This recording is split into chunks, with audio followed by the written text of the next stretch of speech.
สบายดีพ่อแม่พี่น้องมีบ้านเฮาฝนตกเนาะพี่น้องเนาะแนวตกพายุเข่าพี่น้องน้ำหงทงไห้ทงหน้าเลยพี่น้องบรรยากาศ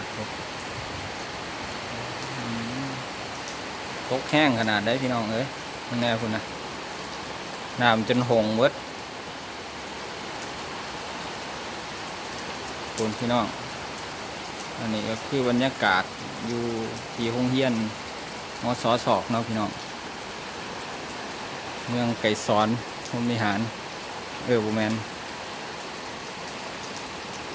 นครไก่สอนพรหมวิหารพี่น้องแข้งสอนเขตพี่น้องเนี่ยโรงเรียนบรรยากาศรอบๆเลยพี่น้องเลยถ่ายเบิ่ง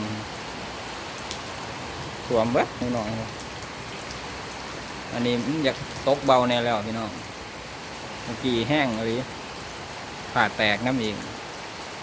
บริทายพี่น้องเบิ่งยานผ่าแตกพี่น้อง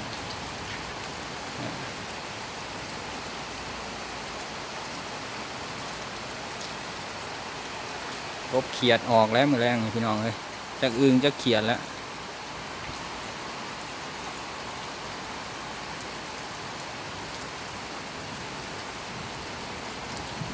บรรยากาศบ้านเฮาพี่น้องเลยฝนตก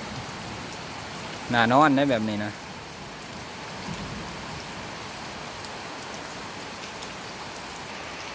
เป็นทงหน้าเนาะพี่น้องเนาะหนทางกันแนมไปไกลงัวลบฝนพี่น้อง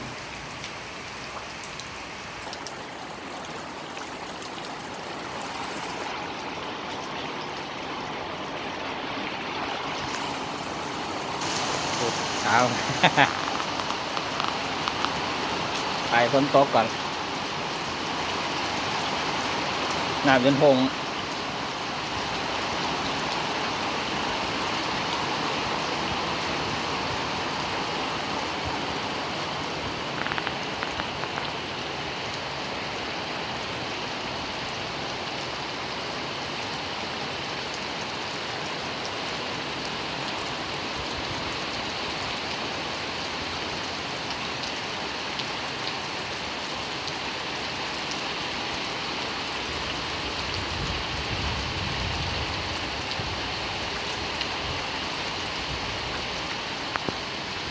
ต้นไม้เขียวไปเนี่ย